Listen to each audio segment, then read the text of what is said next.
کلمه نماز در زبان فارسی به معنی خدمت و بندگی و پرستش و نیاز و به خاک افتادن است و کلمه صلات در زبان عربی به معنای دعاست.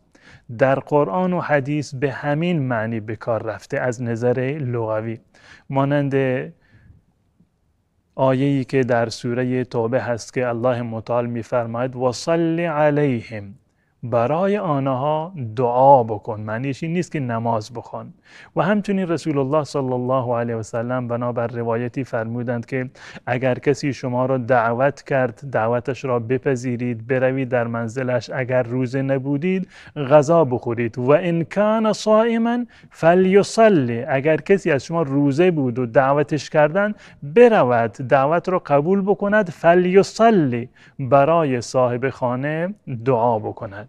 و معنی واژه و اصطلاح صلات و نماز از نظر شرعی و در فقه اسلامی، صلات یا نماز عبادتی است که شامل اقوال و افعال ظاهری و باطنی می شود که با تکبیر شروع می شود و با سلام گفتن پایان می یابد و تمام می شود.